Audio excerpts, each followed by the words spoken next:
नमस्कार। आपका अखबार के YouTube चैनल पर आपका स्वागत है। मैं हूं प्रदीप सिंह। हम सबके मन में एक सवाल पिछले 4 साल से घूम रहा है कि आखिर ऐसा क्या हुआ कि 5 अगस्त 2019 को जम्मू कश्मीर से अनुच्छेद 370-35 से हटते ही शांति हो गई। सारी आतंकवादी गतिविधियां लगभग बंद हो गई। पथराव की एक भी घटना नहीं हुई। सिविलियंस पर अटैक की घटनाएं बहुत कम हो गई और आतंकवादियों के खिलाफ जितने ऑपरेशन सिक्योरिटी फोर्सेस के थे वो सब बहुत कामयाब होने लगे।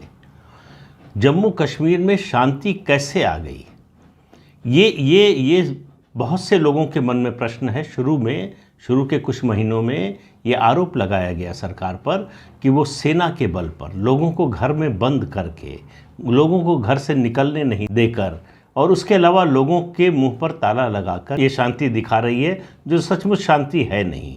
जैसे ही सिक्योरिटी फोर्सेस हटेंगी वैसे ही फिर लोगों का गुस्सा सामने आएगा, लोग सड़कों पर आ जाएंगे। लोग सड़क पर तो आए लेकिन अपने रोज़मर्रा की ज़िंदगी के लिए। लोग आए अपने बच्चों को स्कूल भेजने के लिए, लोग आए अपनी नौकरी पर जाने के लिए, लोग आए अपने व्यापार के लिए, लोग आए अपने काम धंधे के लिए, लोग आए अपनी राजनीति के लिए। जब पंचायत और डिस्ट्रिक्ट डेवलपमेंट काउंसिल के चुनाव हुए तो उसमें मतदान के लिए। लेकिन लोग विरोध के लिए, प्रदर्शन के लिए, आंदोलन के लिए नहीं आए। इसके पीछे कारण क्या है? कारण एक नहीं है, कई है। ये शुरुआत इसकी होती है 1990 में, 80 के दशक के आखिर और 90 से, जब 1990 में कश्मीरी पंडितों को वहाँ से निकाला गया। हत्या करके, धमकी देकर, हत्या, बलात्कार, आगजनी सब कुछ हुआ। मस्जिदों से घोषणा की गई कि या तो छोड़कर चले जाओ या अपनी औरतों को हमें दे दो। ये इस तरह की घोषणाएं हुई। उसके बाद बड़े लोमहर्षक दृश्य आपने द कश्मीर फाइल्स में देखे होंगे कि किस तरह से हुआ, और जिन लोगों ने भुगता है वो दरअसल वो जानते हैं कि वो किस दौर से गुजरे। उनके जाने के बाद हुआ ये कि कश्मीरी पंडित बड़ी संख्या में प्राइमरी और सेकेंडरी स्कूल के टीचर थे। अब ये सब जो बातें मैं आपको बता रहा हूँ, ये जनरल KGF ढिल्लों की जो किताब आई है उसमें उन्होंने बड़े विस्तार से ये सब बातें बताई हैं। तो इसलिए वो वहाँ लंबे समय तक जम्मू कश्मीर में रहे हैं, पूरी ग्राउंड सिचुएशन को आंखों से देखा है, हैंडल किया है, समस्याओं को हल किया है, सुरक्षा की व्यवस्था पर निगरानी रही। उसके अलावा सुरक्षा के साथ साथ एक मानवीय पहलू भी था भारतीय सेना का, जो दुनिया में मुझे नहीं लगता कि उसका कोई और उदाहरण है। जिस तरह से लेफ्टिनेंट जनरल ढिल्लों बात करते हैं उससे पता लगता है कि वो एक फौजी तो हैं ही, सख्त फौजी हैं, अपने देश के लिए मरने मारने वाले फौजी हैं, लेकिन उनके अंदर एक बहुत ही कोमल हृदय भी छुपा हुआ है। लेकिन अभी हम बात कर रहे हैं जम्मू कश्मीर में आतंकवाद की। तो जब एक कश्मीरी पंडित निकाले गए तो उसमें से बहुत से लोग थे जो प्राइमरी और सेकेंडरी स्कूल में टीचर थे। टीचर्स की कमी हो गई। दूसरा कदम ये हुआ कि आतंकवादियों ने स्कूल जला दिए। कश्मीर घाटी में ज़्यादातर स्कूल जो है वो लकड़ी के बने हुए थे, उनको जला दिया कि इसमें आर्मी के लोग आके रहते हैं, कैंप करते हैं, इसलिए स्कूल जला दिए। अब हुआ ये कि उसके अलावा हुर्रियत आई और हुर्रियत ने जो है वो अपना आंदोलन का कैलेंडर जारी करना शुरू किया। तो 365 में से 280 दिन घाटी के स्कूल बंद रहते थे। तो पढ़ाई कहाँ से हो? तो जो भी सरकार आती थी उसने इस समस्या का हल खोजने की बजाय इसको बदस्तूर चलने दिया और बच्चों को एक साल के बाद एक साल जो हर साल जो है वो प्रमोट करती गई अगली क्लास में। तो उनकी शिक्षा तो हुई नहीं, लेकिन क्लास में प्रमोट होते गए। और जब वो हाई स्कूल, इंटर और उसके बाद जब कॉम्पिटिटिव एग्जामिनेशन के दौर में पहुँचे तो पता चला कि उनके पास तो कुछ है नहीं, वो कहीं compete कर नहीं सकते, कहीं उनका सिलेक्शन नहीं हो सकता, तो नौकरी कहीं नहीं है, नौकरी नहीं है तो कोई भविष्य नहीं है। फिर उनके सामने बंदूक उठाने और पत्थर उठाने के अलावा कोई चारा नहीं बचा। यही हुर्रियत और जमाते इस्लामी चाहते थे, यही पाकिस्तान की ISI चाहती थी, यही पाकिस्तान की सेना चाहती थी। इस स्तर पर ले आए कि कश्मीर के युवाओं के सामने इसके अलावा और कोई विकल्प ही न बचे, वहाँ तक तो ले आए। उसके अलावा देखिए कॉन्स्पिरेसी कितनी गहरी थी। एक इकोसिस्टम पूरे जम्मू कश्मीर में बन गया था, जो फल फूल रहा था आतंकवाद पर। आतंकवाद में सबका फ़ायदा दिख रहा था, इसलिए वो चाहे मीडिया के लोग हों, चाहे पॉलिटिशियन हों, चाहे व्यापारी हों, चाहे एनजीओ के लोग हों, या हुर्रियत के लोग तो थे ही, जमायत इस्लामी के लोग थे, उसके अलावा ब्यूरोक्रेसी, पुलिस एडमिनिस्ट्रेशन, ये सब का एक नेक्सस बन गया था। और ये नेक्सस जो है उसको लग रहा था कि ये स्थिति बनी रहे तो हमारी रेलेवेंस बनी रहेगी और हमारा धंधा चलता रहेगा। तो उनका धंधा चलता रहा, और उसके साथ साथ उन्होंने देखिए कैसे सिस्टम को बनाया और मजबूत किया। आप हथियार जब्त कर सकते हैं, आप हुर्रियत पर बैन लगा सकते हैं, उसकी फंडिंग बंद कर सकते हैं, लेकिन उन्होंने जो नेटवर्क बनाया है, जो इकोसिस्टम बनाया है, उसको तोड़ना बहुत मुश्किल है। अब भी उसकी कोशिश चल रही है, उस पर काम चल रहा है, वो काम पूरा नहीं हुआ है। तो कैसे बनाया उन्होंने? ये जो हम आप लगातार पढ़ते थे, हर चुनाव में जम्मू कश्मीर में चुनाव बायकॉट की अपील करता था हुर्रियत, चुनाव बायकॉट की अपील करता था, और उसके बाद 10%, 15%, 18% इस तरह की पोलिंग होती थी। तो वो ऐसा नहीं है कि वो लोग बिना डरे हुए आते थे पोलिंग करने, उनको आने दिया जाता था कि पोलिंग कम से कम हो, जिसमें हम अपने समर्थकों को, अपने सिंपैथाइजर्स को जिता सकें, और उनको जिताते थे, और वो जीत जाते थे तो उसके बाद फिर जो है वो अपना काम करवाते थे। क्या काम? सिपाही के लेवल पर, एसएचओ के लेवल पर, प्राइमरी टीचर के लेवल पर, क्लर्क के स्तर पर, पटवारी के स्तर पर, इस तरह सरकार के विभिन्न विभागों में अपने लोगों की भर्ती करना। इसलिए आजकल आप पढ़ रहे हैं कि इतने लोगों को जो है आतंकवादियों का समर्थक होने के आरोप में निकाल दिया नौकरी से, इतने लोगों को, लगातार इस सफाई का कार्यक्रम चल रहा है। तो ये एक इकोसिस्टम बन गया, क्योंकि आम जनता का संपर्क इन्हीं लोगों से था, इसलिए आम जनता के सामने भी कोई और विकल्प नहीं था। लेकिन लोगों को ये दिखाई दिया, आम कश्मीरी को, कि उसमें उसका क्या फ़ायदा है। बंदूक उठाते हैं या पत्थर उठाते हैं, उसके बच्चे अंधे होते हैं या मारे जाते हैं, उसके बच्चों की पढ़ाई नहीं हो रही है, उनका कोई भविष्य नहीं बचा है, तो उनको तो इससे कुछ मिल नहीं रहा। उनका व्यापार जो है वो चौपट हो गया। आतंक इतना है कि टूरिस्ट आना बंद हो गए या बहुत कम हो गए, तो उसकी वजह से बिज़नेस ख़त्म हो गया, आमदनी ख़त्म हो गई, तो जीने के साधन की समस्या होने लगी। तो कश्मीर के लोगों को, उनको समझ में आ रहा था कि ये आतंकवाद हमारे किसी काम का है नहीं, लेकिन विकल्प क्या है? विकल्प नहीं दिखाई दे रहा था कि कैसे इस स्थिति को सुधारें। दूसरी चीज़, पाकिस्तान से एक कश्मीर में मध्य में ऐसे लोगों का एक वर्ग था जिनको लगता था कि जब भी कोई संकट आएगा तो पाकिस्तान हमारी मदद करेगा, हमारे समर्थन में खड़ा होगा। ऐसे लोगों के साथ दो चीज़ें हुई। एक, जब श्रीनगर मुजफ्फराबाद बस सर्विस शुरू हुई और घाटी के लोग मुजफ्फराबाद जाने लगे और वहाँ के लोग यहाँ आने लगे, तब यहाँ के लोगों की आंखें खुली। वहाँ की गरीबी देखकर, वहाँ का कुशासन देखकर, वहाँ जो लोग थे उनके रिश्तेदार, उनकी बदतर हालत देखकर उनको लगा कि भारत में हम बेहतर है, बहुत बेहतर है। तो पाकिस्तान वाले कश्मीर में नहीं जाना है, जो पाकिस्तान अधिकृत कश्मीर है उसमें हमको जाना नहीं है, वहाँ हालत बहुत ख़राब है। तो एक तो आँख ये खुली कि भारत की सरकार हमारे लिए बहुत कुछ कर रही है। दूसरा हुआ कि जब 370 और 35 से हटा तो पाकिस्तान ने न तो कुछ किया और न कुछ कर पाया। क्यों नहीं कर पाया? क्योंकि पाकिस्तान ऐसा करने की स्थिति में नहीं था। जिस तरह की तैयारी थी भारतीय सुरक्षा बलों की, उसमें पाकिस्तान के लिए कोई गुंजाइश नहीं थी। तो वो सबसे बड़ा मोहभंग था घाटी के उन लोगों का जो पाकिस्तान पर निर्भर थे, पाकिस्तान की ओर उम्मीद भरी नज़रों से देखते थे। उनको लगा कि पाकिस्तान बचाने नहीं आएगा, वो अपने को बचा ले बहुत है, हमें बचाने के लिए तो कभी आ नहीं सकता, न उसकी हिम्मत है और न हैसियत है। दूसरा, 370 और 35 से हटाने से पहले मैंने पिछले वीडियो में बताया था कि लेफ्टिनेंट जनरल ढिल्लों के किस तरह से केंद्रीय गृह मंत्री अमित शाह से बात हुई थी, किस तरह की तैयारियां थी, उसके बारे में उन्होंने कुछ और भी बताया। किताब में भी बताया है, बाहर भी बता रहे हैं, जो इंटरव्यूज़ दे रहे हैं उसमें भी बता रहे हैं।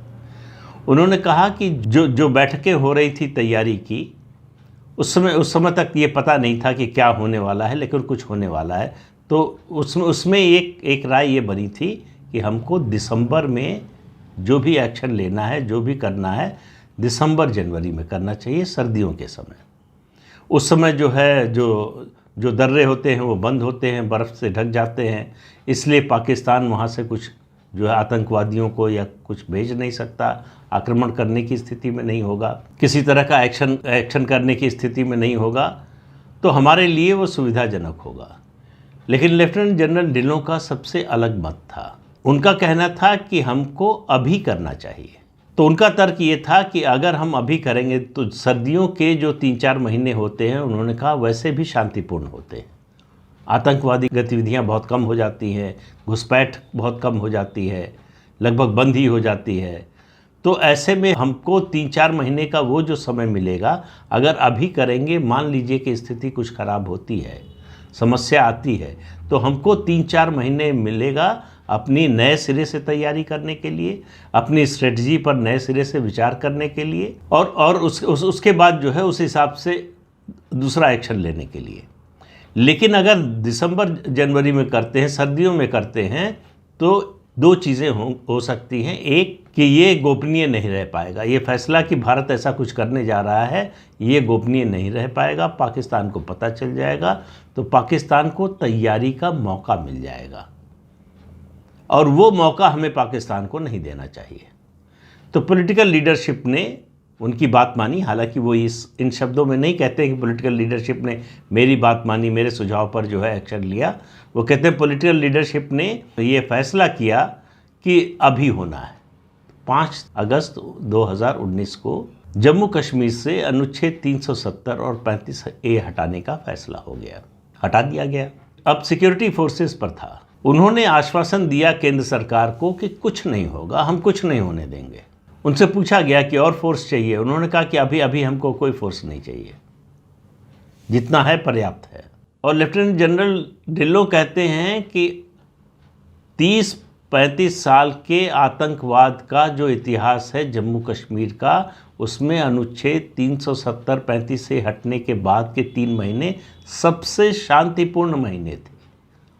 सिक्योरिटी फोर्सेस की ओर की गोली से एक भी सिविलियन नहीं मरा। और वो कहते हैं कि इससे पहले हमने माहौल का अंदाज़ा लगा लिया था। उनका जब जाकिर मूसा मारा गया था तो एक आशंका थी कि जिस तरह से बुरहान वानी के मारे जाने के बाद जो है हुजूम लोगों का निकला था, उस तरह से कुछ होगा, कुछ नहीं हुआ।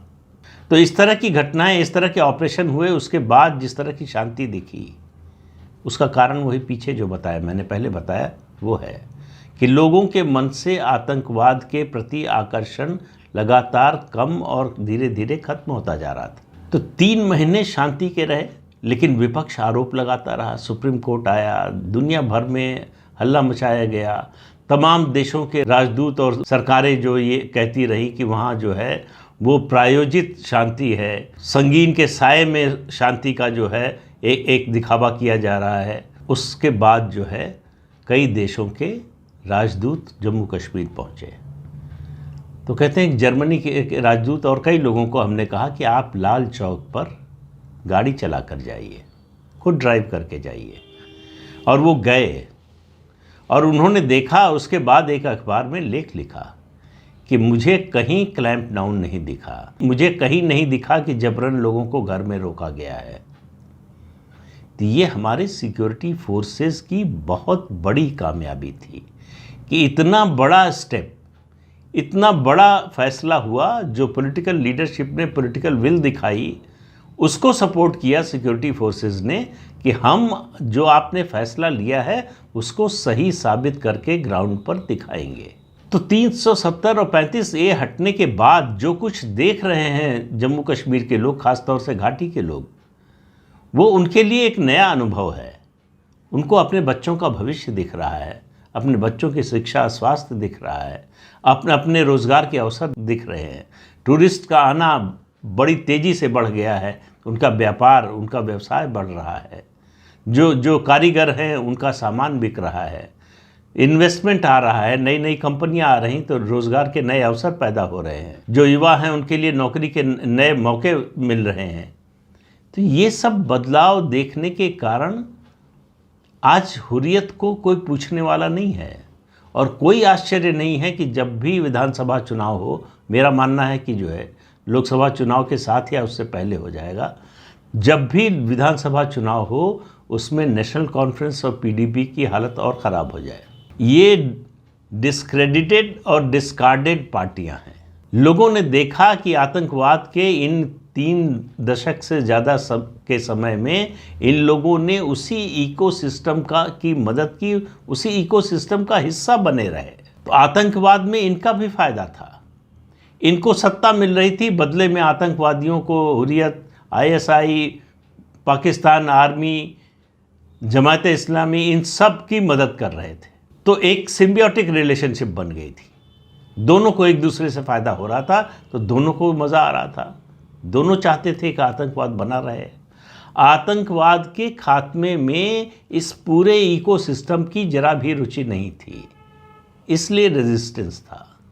इसलिए ये लोग बयान देते थे कि अगर 370 को छुआ तो खून की नदी बह जाएगी, भारत का झंडा उठाने वाला नहीं होगा कोई। ये सब उस इकोसिस्टम का पार्ट थे। उनको मालूम था कि अगर हट गया, वैसे ही है कि जब पर्दा हट गया अगर, तो दिखाई दे जाएगा पीछे क्या है। तो उनको मालूम था कि जैसे ही ये 370 और 35 से हटा और सुरक्षा बलों को शांति व्यवस्था कायम रखने में सफलता मिली, तो हमारा खेल ख़त्म हो जाएगा, फिर हमारा भविष्य नहीं बचेगा।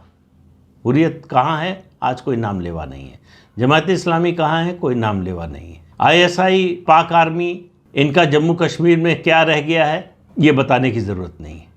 तो आम लोगों को आतंकवाद रहित और 370 और 35 से रहित जम्मू कश्मीर ज़्यादा पसंद आ रहा है। उनको नई आज़ादी मिली है, वोट देने की आज़ादी, डेमोक्रेटिक प्रोसेस में हिस्सेदार बनने की आज़ादी, अपना भविष्य तय करने की आज़ादी, अपने प्रदेश के विकास के फैसले लेने की आज़ादी। ये जो नई आज़ादी मिली है, वो जो नारे लगते थे हमको चाहिए आज़ादी, वो आज़ादी नहीं है। वो आज़ादी उनको नहीं चाहिए, उसको डिस्कार्ड कर दिया लोगों ने, उसका एक तरह से बहिष्कार कर दिया। बता दिया कि हम उस आज़ादी के समर्थक नहीं थे पहले भी, हम डर से चुप थे। जैसे ही सरकार ने, सुरक्षा बलों ने ये डर का साया हटाया, हम बोलने के लिए तैयार हैं। तो कश्मीर में ये बड़ा बदलाव, बहुत बड़ा बदलाव हुआ है और इसका पूरा श्रेय पॉलिटिकल लीडरशिप और सिक्योरिटी फोर्सेस को जाता है। और मैं तो बार बार कहता हूँ, जिस तरह के हमारे सुरक्षा बल हैं, सेना और दूसरे सुरक्षा बल, तो दुनिया में उस तरह का कोई सुरक्षा बल नहीं है जिसमें प्रोफेशनलिज्म के साथ साथ मानवीय संवेदना भरी हुई है। कश्मीर आज भारत का अभिन्न अंग सही मायने में बन गया है, तो इसमें बहुत बड़ा योगदान है हमारे सिक्योरिटी फोर्सेस का। तो इस अंक में इतना ही। अगले अंक में फिर मिलेंगे किसी नए मुद्दे के साथ। तब तक के लिए अनुमति दीजिए। आपसे अनुरोध है कि चैनल देखिए, शेयर कीजिए, लाइक कीजिए और सब्सक्राइब ज़रूर कीजिए। नमस्कार।